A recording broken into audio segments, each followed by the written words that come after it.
Do you want to give us the background here? Sure.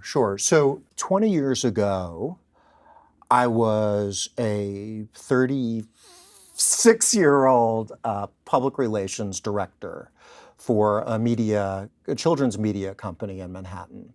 And as part of my job, I was responsible for promoting anywhere from 500 to 600 children's books, pop-up books, coloring books, novels, all for kids.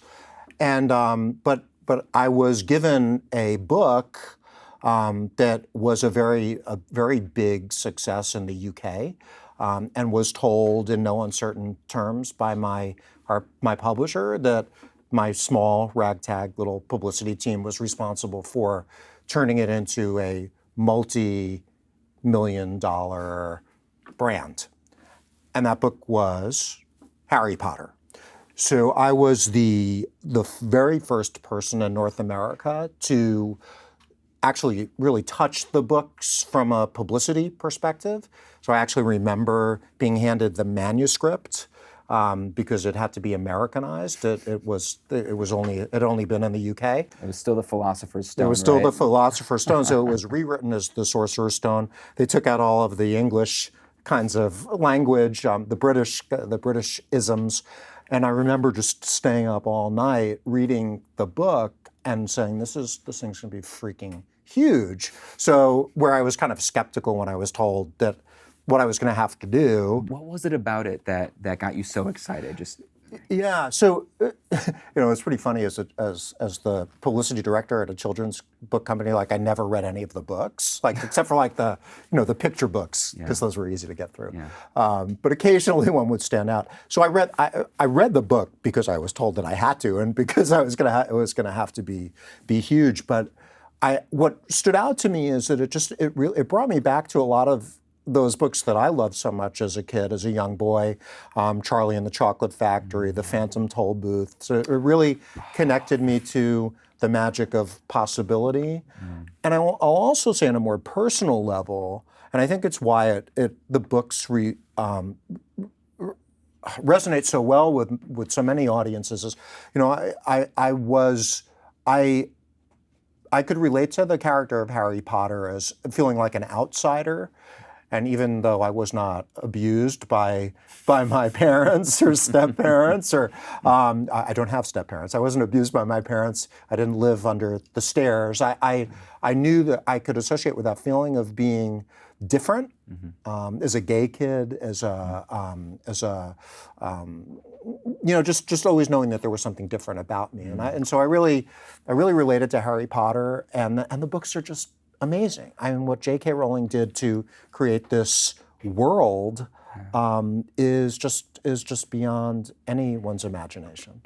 And I know you got a lot more to the story, but I just got to jump in because, I mean, obviously this is the reason I wanted to have this conversation. I mean, we have so much in common with everything else, but I was the Harry Potter generation, so that book was designed when the first one was for 10-year-olds, right? I was 10 when the first book came out. I literally grew up with the characters. I was that, that famous group that came up with them. And so in a really big way, like the work that you did and the fact that we're connected all these years later in a totally random circumstance is such a crazy thing. It was like such a huge part of my So you're my cousin. development. So my cousin who's maybe listening, Benny Goodman, named after the musician, is your age, and I took him to meet J.K. Rowling at one of those book signings because he was 9 and Harry Potter was 9. And like I've done many wonderful things in my life, but that is the one thing that my young Benny Goodman cousin remembers. It's like that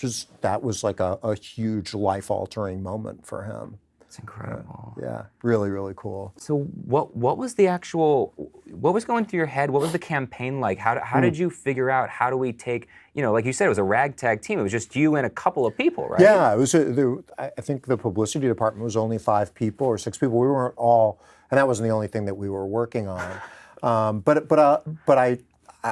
if you want me to segue into the story about the one person, please do. So years ago, probably 25 years ago, maybe, I was working at a PR agency, and my boss brought this young woman in. Her name is Chris, and I was told to interview her for an assistant position. And Chris, nice, Connecticut, preppy young lady with no publicity experience whatsoever. And I knew that I had to hire her because my boss pretty much had already made up her mind. And I hired her, and Chris turned out to be one of the hardest working, most loyal, wonderful people that I've ever had in my employ. And fast forward, years later, I was at Scholastic, and I was told that I needed to hire an assistant director. And so I called my old employer and place of employ, and I hired Chris away, and I brought her over. And Chris, people will often give me credit for the work that the publicity department did on the Harry Potter books, but Chris Moran is the reason why so many millions of people learned about Harry Potter. Her amazing love of the books, her commitment to it, her passion for it, her relationship with J.K. Rowling was, is far beyond anything that I had or could have imagined. Today, Chris actually runs the publicity for J.K. Rowling's foundation in the U.S., and she says that experience changed her life. So, and what I would also say is that, how you have to kind of, like as leaders, you really need to see the magic that people have within them. She lacked confidence. But what she had was passion and commitment. And if I had just only seen the lack of confidence, I wouldn't have given her all of that exposure. Because even my bosses at Scholastic were like, well, you're director of publicity. You need to be like the star of the show. You need to be in front of it all. And I was like, well, maybe, right? But I've got somebody on my team who is so connected to these books in a way that I will never be. Why would we not want to give her the runway? And she did an amazing job. So that chance meeting, that interview where I was sort of like, yeah, she's all right. Yeah. Let's hire her, It's just so crazy how things that you could never imagine, the ripple, you can only connect the dots looking backwards, right? That's my favorite expression. Right? That's my favorite expression.